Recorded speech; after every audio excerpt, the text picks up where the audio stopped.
Assalamualaikum warahmatullahi wabarakatuh. Innal hamdalillah sholli wa sholli ala Rasulillah Muhammad ibni Abdullah wa man tabi'ahum ila yaumil qiyamah. Asyhadu an la ilaha illallah wahdahu la syarika lahu wa asyhadu anna Muhammadan abduhu wa rasuluh la nabiyya ba'dah. Qala Allah ta'ala fi kitabil karim, a'udzu billahi minasyaitonir rajim. Bismillahirrahmanirrahim. Qul huwallahu ahad, Allahu samad, lam yalid wa lam yulad wa lam yakul lahu kufuwan ahad. Saya Rahmat Abdul Jalil sebagai moderator beserta kawan-kawan dari kelompok 7 ingin mempresentasikan hasil diskusi materi Ulumul Quran tentang qiraat Al-Quran. Pembahasan yang akan dibacakan oleh teman-teman, yang pertama Saudari Putri Nilam Cahya Ramadan akan membahas pengertian. Yang kedua Saudari Nurul Fadilah yang akan membahas latar belakang tim. Yang ketiga Saudari Retno membahas cara penyampaian. Yang keempat Saudara Rahmat yang akan membahas sebab perbedaan qiraat. Yang kelima Saudara Rifkan yang akan membahas macam-macam qiraat. Yang keenam Saudari Nur Hayati yang akan membahas urgensi. Yang ketujuh Saudari Putri yang akan membahas pengaruh. Pengertian qiraat. Pengertian qiraat menurut etimologi atau menurut bahasa adalah qiraat merupakan kata jadian dari kata kerja. Sedangkan menurut terminologi atau menurut istilah, maka ada beberapa definisi yang dipilih oleh ulama. Yang pertama menurut Az-Zarqani. Pengertian qiraat menurut Az-Zarqani yaitu suatu mazhab yang dianut oleh seorang imam qiraat yang berbeda dengan lainnya dalam pengucapan Al-Quran serta riwayat-riwayat dan jalurnya, baik perbedaan itu dalam pengucapan huruf-huruf ataupun dalam pengucapan bentuk-bentuk. Yang kedua, menurut Ibnu Al-Jazari.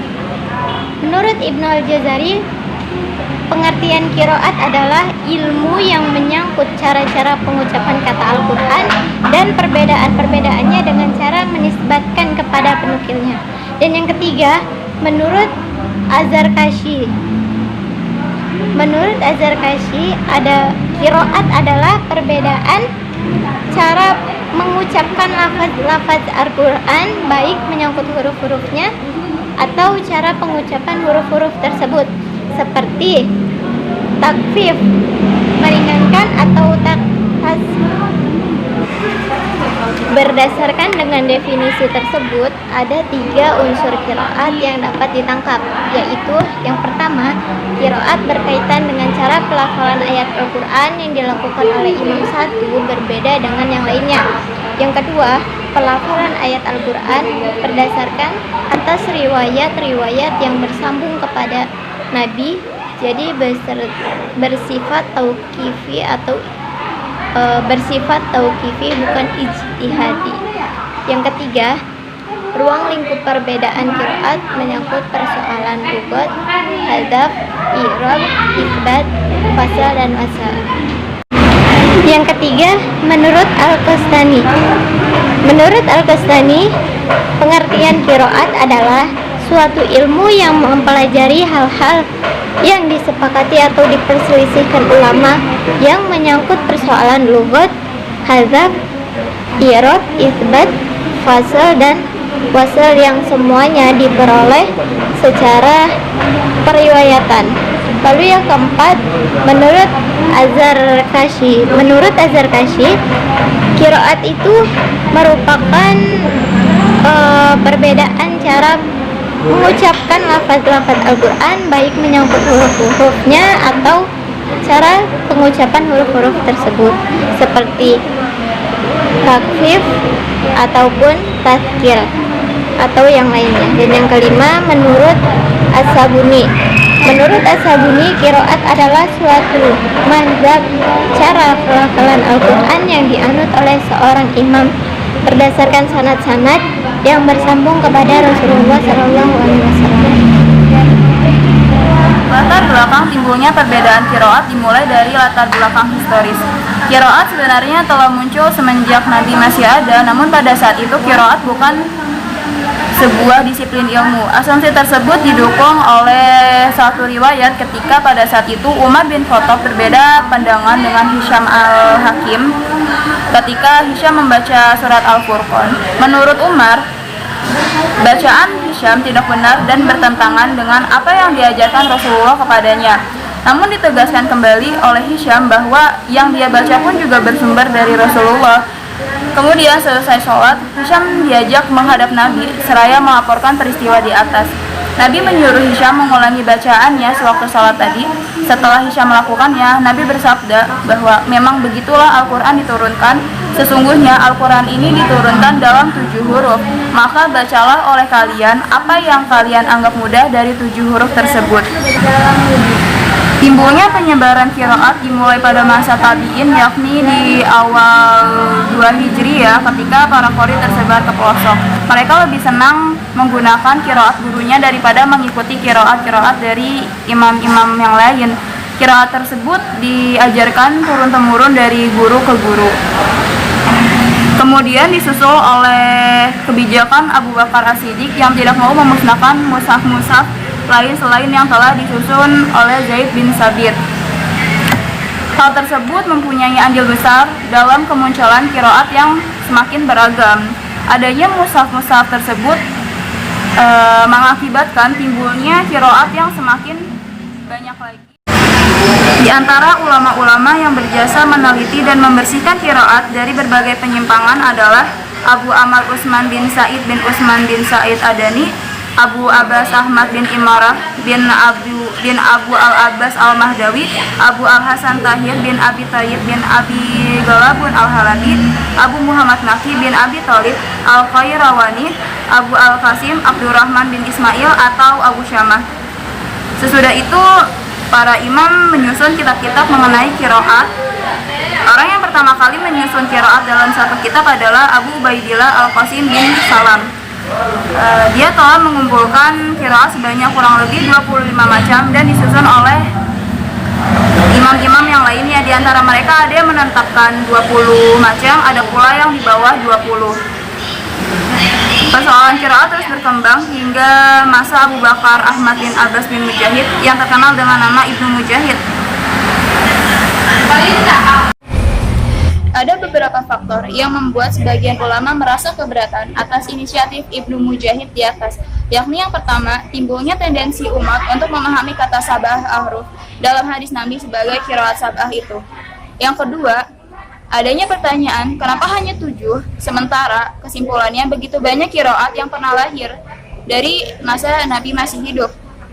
Yang ketiga, adanya kecenderungan dari ulama saat itu untuk hanya mengambil satu jenis qiraat saja, sementara qiraat yang lain ditinggalkan. Sementara itu, Ibnu Mujahid memiliki pertimbangan kenapa hanya memilih qiraat dari sekian banyak qiraat. Yang pertama, pertimbangannya bahwa merekalah yang paling terkemuka, paling masyhur, paling bagus bacaannya, dan memiliki kedalaman ilmu dan usia yang panjang. Yang tak kalah penting adalah bahwa mereka dijadikan imam qiraat oleh masyarakat mereka masing-masing. Dengan demikian, sementara menurut Al-Zarqani, seseorang tidak harus terpaku pada jumlah itu saja, tetapi ia pun harus menerima setiap qiraat yang sudah memenuhi 3 persyaratan, yaitu sesuai dengan salah satu ras Utsmani, sesuai dengan kaidah Arab, dan sanadnya sahih. Latar belakang cara penyampaian atau keifiyat al-ada. Menurut analisis yang disampaikan Said Ahmad Khalil, perbedaan qiraat itu bermula dari cara seorang guru membacakan qiraat itu kepada murid-muridnya. Cara membaca Al-Quran diperbolehkan oleh Nabi, lalu beberapa ulama mencoba merangkum bentuk-bentuk perbedaan cara menghafalkan Al-Quran, yaitu yang pertama, perbedaan dalam i'rab, atau harokat kalimat tanpa perubahan makna dan bentuk kalimat. Misalnya, alladzina yabkhuluna wa ya'muruna an-nasa bil bukhli. Kata al-bakhil yang berarti kikir di sini dapat dibaca fathah pada huruf ba-nya sehingga dibaca bi al-bakhli. Dapat pula dibaca domah pada ba-nya sehingga menjadi al-bukhli. Yang kedua, perbedaan pada irob dan harokat atau baris kalimat sehingga mengubah maknanya. Misalnya, Rabbana ba'id baina asfarina. Kata yang diterjemahkan menjadi jauhkanlah di atas adalah ba'id karena statusnya sebagai fi'il amr. Boleh juga dibaca ba'ada yang berarti kedudukannya menjadi fi'il madi sehingga artinya telah jauh. Yang ketiga, perbedaan pada perubahan huruf antara perubahan i'rab dan bentuk tulisannya sementara maknanya berubah. Misalnya, wangdur ilal idhomi kaifa nunsijuha. Kata nunsijuha atau kami menyusun kembali yang ditulis dengan menggunakan huruf zai diganti dengan huruf ro sehingga menjadi berbunyi nyunsiruha yang berarti kami hidupkan kembali. Yang keempat, perubahan pada kalimat dengan perubahan pada bentuk tulisannya tetapi maknanya tidak berubah. Misalnya, watakunu zibalu kal ihni manfus. Beberapa qiraat mengganti kata al-ihni dengan kata asufi sehingga yang mulanya bermakna bulu-bulu berubah menjadi bulu-bulu domba. Perubahan seperti ini berdasarkan ijma ulama tidak dibenarkan karena bertentangan dengan mushaf Utsmani. Yang kelima, perbedaan pada kalimat di mana bentuk dan maknanya berubah pula. Misalnya pada ungkapan tal'in maundud menjadi tal'in maundud. Yang keenam, perbedaan pada pendahuluan dan pengakhirannya. Misalnya wazaat sakratul mauti bil haq. Menurut suatu riwayat, Abu Bakar pernah membacanya menjadi wazaat sakrat al-haq di al-maut. Abu Bakar menggeser kata al-maut ke belakang sementara kata al-haq dimajukan ke tempat yang ia geser ke belakang. Setelah pengalaman penggeseran ini, bila diterjemahkan ke dalam bahasa Indonesia, kalimat itu menjadi dan datanglah sekarat yang benar-benar dengan kematian.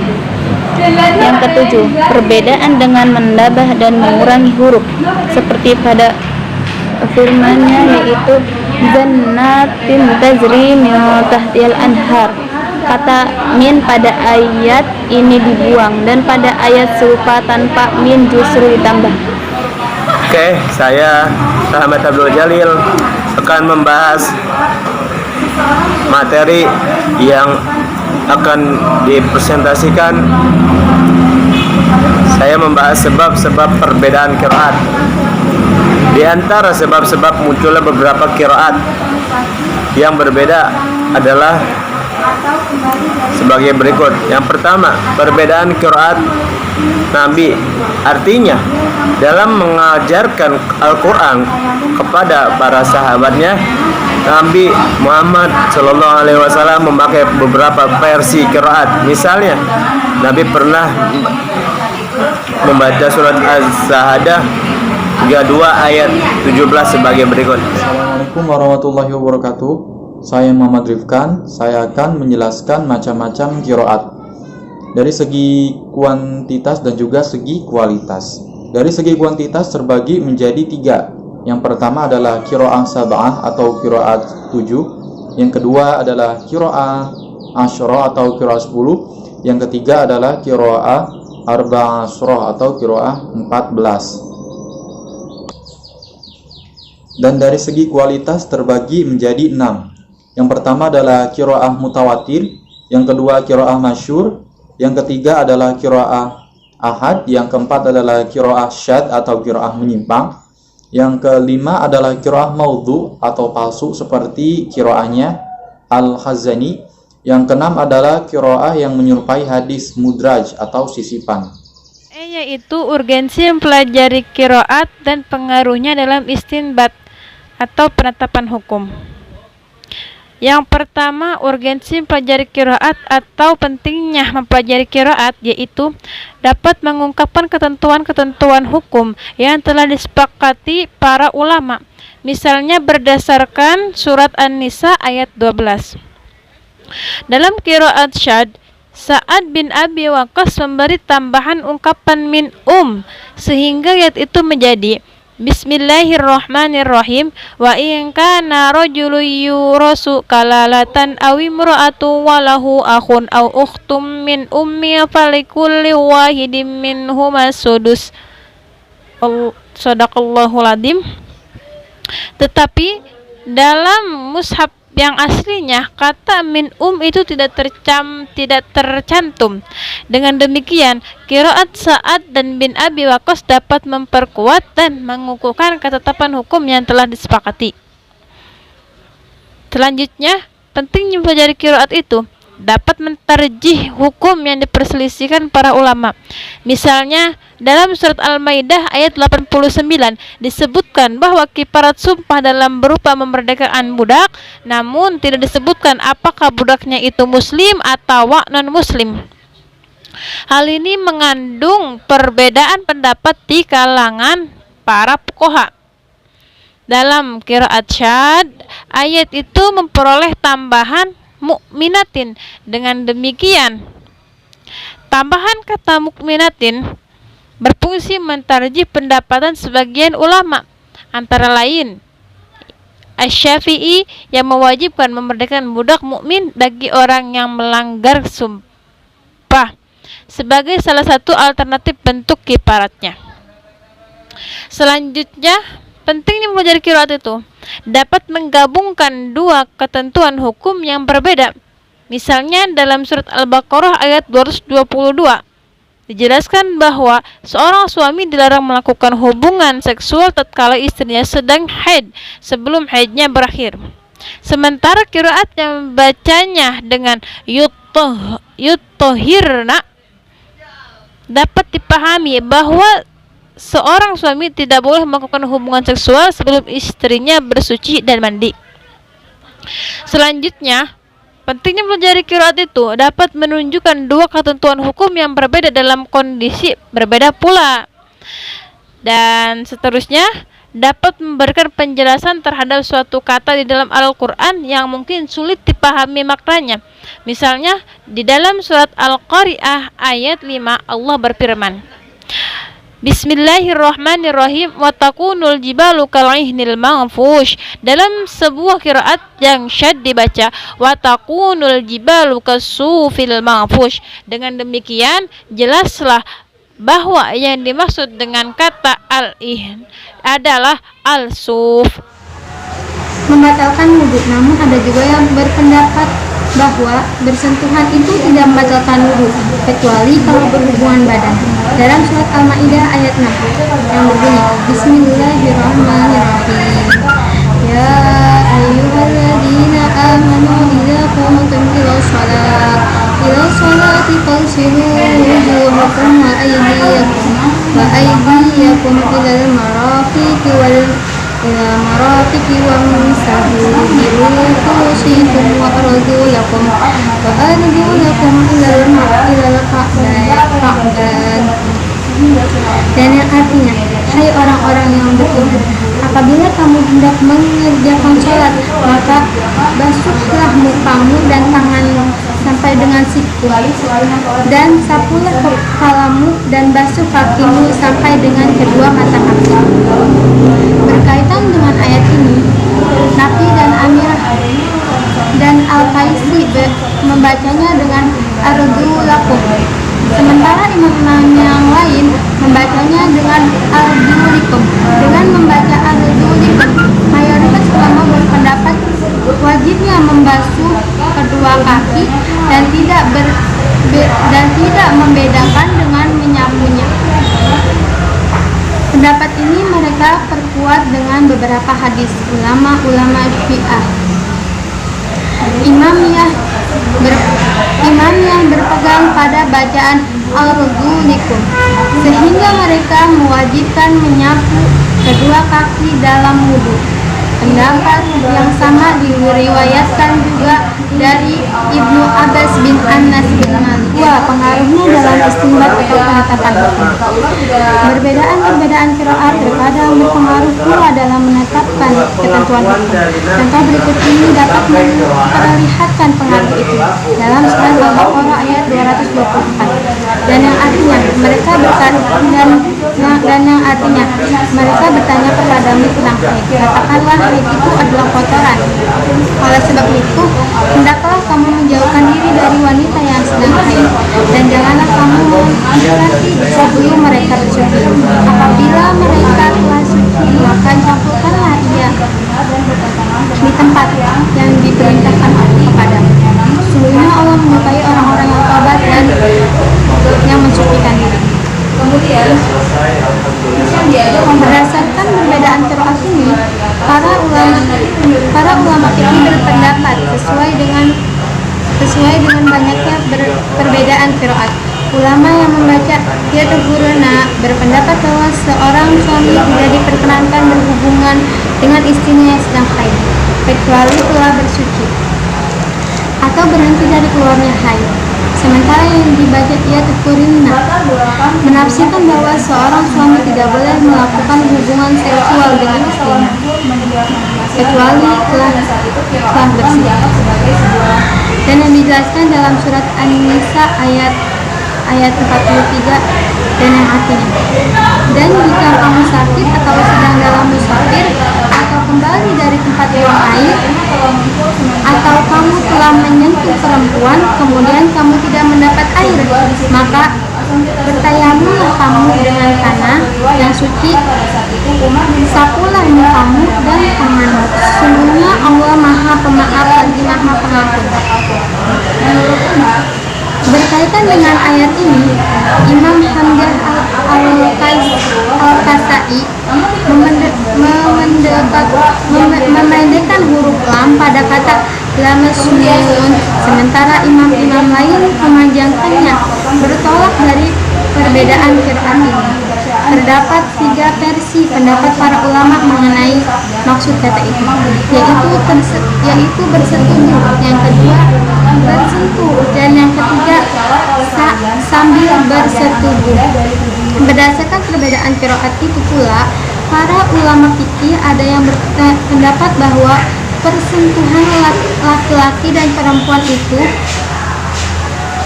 membatalkan wudhu, namun ada juga yang berpendapat bahwa bersentuhan itu tidak membatalkan wudhu kecuali kalau berhubungan badan. Oke, dari kelompok 7 sudah selesai, alhamdulillah wa syukurillah. Untuk sesi pertanyaan disilakan hanya 3 orang yang akan mempertanyakan atau sesi bertanya. Saya persilakan waktu dan tempat. Tafadhol. Alhamdulillah wa syukurillah, dari kelompok 7 sudah selesai mempresentasikan hasil diskusi materi Ummul Quran tentang qiraat Al-Quran. Wabillahi taufiq wal hidayah. Wassalamualaikum warahmatullahi wabarakatuh.